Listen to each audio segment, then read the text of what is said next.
এখন যে সরকার গঠিত হয়েছে এটি তত্ত্বাবধায়ক সরকার যে সিস্টেমটা আছে যে লাস্ট রিটায়ার চিফ জাস্টিস হবেন, তারপরে তার আগে রিটায়ারজন হবেন, এই বিধান মেনেই বর্তমান সরকার গঠিত হয় নাই। ফলে তত্ত্বাবধায়ক সরকার যদি আমি আপনি এখন বাস্তবায়ন করতে চাই, তাহলে বর্তমান যে সরকার আছে এই সরকারের সিস্টেমের মধ্যে ওটাকে ফিটিং করার পসিবল না।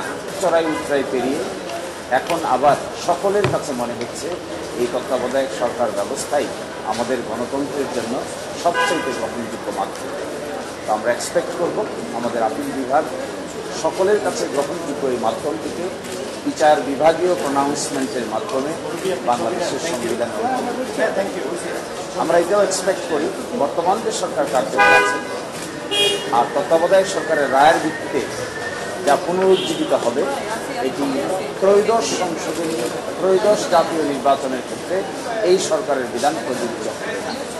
আমরা এক্সপেক্ট করব যে আগামীতে অর্থাৎ চতুর্দশ সংসদ নির্বাচন থেকে যেন তত্ত্বাবধায়ক সরকারের বিধান কার্যকর পায় এবং আমরা এটাও মনে করি যে গণতন্ত্রকে যদি সঠিকভাবে এস্টাবলিশ করতে হয় তাহলে ফ্রি ফেয়ার ক্রেডিবল নির্বাচন ছাড়া গণতন্ত্র কোনোদিনই তার প্রাতিষ্ঠানিক রূপ পায় এবং তত্ত্বাবধায়ক সরকার সকল দল কর্তৃক গৃহীত এরকমই একটা মেকানিজমের নাম।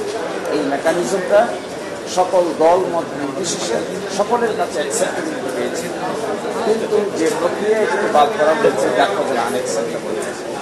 আমরা মনে করি এবং আমাদের পক্ষ থেকে আরেকটা এক্সপেকটেশন হলো সুপ্রিম কোর্টের যে রায়টি ঘোষণা হবে এই রায়ের ভিত্তিতে বাংলাদেশের জাতীয় জীবনে একটা সুস্থ ক্রিয়া এবং ভবিষ্যতে আর কোনোদিন কেয়ারটেকার গভর্নমেন্ট এবং নির্বাচন প্রসেসকে আমরা কেউই জন্য আর অনিশ্চয়তায় না করি।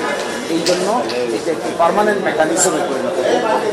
আমরা আরেকটা জিনিস ক্লিয়ারলি মনে করি যে ডেমোক্রেসির সঙ্গে উদাহরণটা এরকম যে ডেমোক্রেসি আর ফ্রি ফেয়ার ইলেকশন দুটা হলো যমজ সন্তানের মতো।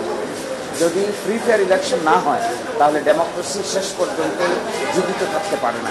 এটাই হয়েছে বিগত দিনগুলিতে। এই জন্য আমরা মনে করি এটাও যে তত্ত্বাবধায়ক সরকার সিস্টেম হলো এরকমই একটা ইনসেপারেবল টুইন বা যমজ শিশুর মতো। আমাদের উচ্চ আদালত এই ফাইন্ডিং দিবেন বলে আমরা প্রত্যাশা করি। এরই মাধ্যমে বাংলাদেশ ডেমোক্রেসি রাষ্ট্র হবে, কেয়ারটেকার গভর্নমেন্ট রাষ্ট্র হবে এবং আমরা সকলেই ইলেকশন আনসার্টেনিটি পিছিয়ে ফেলে একটা স্টেবল ডেমোক্রেটিক প্রসেসে বাংলাদেশ গ্রো করবে। This is our expectation.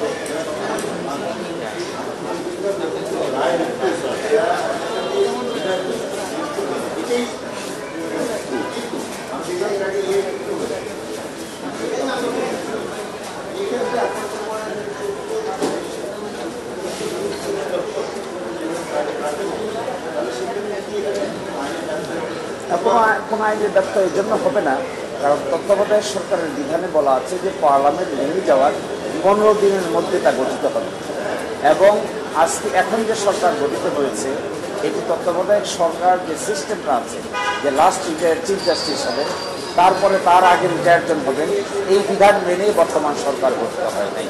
ফলে তত্ত্বাবধায়ক সরকার যদি আমি আপনি এখন বাস্তবায়ন করতে চাই তাহলে বর্তমান যে সরকার আছে এই সরকারের সিস্টেমের মধ্যে ওটাকে ফিটিং করার পসিবল না। তাহলে কবে পসিবল হবে? পসিবল হবে from next parliament. This government will interim government, this is not the caretaker government. Caretaker গভর্নমেন্টের nature and character is different, interim গভর্নমেন্টের nature is character is totally different. এই গভর্নমেন্টের 3টে ম্যান্ডেট, 1 নির্বাচন, 2 বিচার, 3 সংস্কার। কেয়ারটেকার গভর্নমেন্টের সামনে কোনো এজেন্ডা থাকে না, শুধুমাত্র রুটিন কাজ করতে পারেন এবং ফ্রি ফেয়ার ক্রেডিবল ইলেকশন আয়োজন করতে পারেন। তারা সংস্কারও করতে পারেন না, বিচারও করতে পারেন না এবং তারা কোনো ধরনের নির্বাচন ছাড়া আর কোনো কিছু হাত দিতে পারে।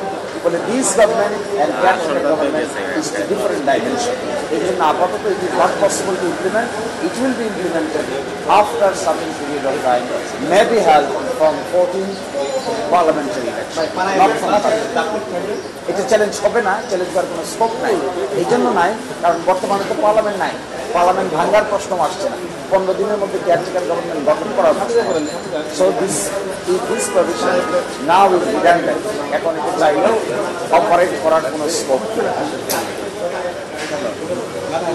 বলা দেওয়ার কোনো প্রয়োজন নাই, বলে দেওয়ার কোনো প্রয়োজন নাই। তারপরেও চাইলে আমাদের আপিল বিভাগ প্রসপেক্টিভলি ইফেক্টিভ অথবা 14th পার্লামেন্ট থেকে কার্যকর করে এই কথাটা চাইলে বলে দিতে পারেন, কিন্তু বলার সুনির্দিষ্ট কোনো প্রয়োজনীয়তা নেই।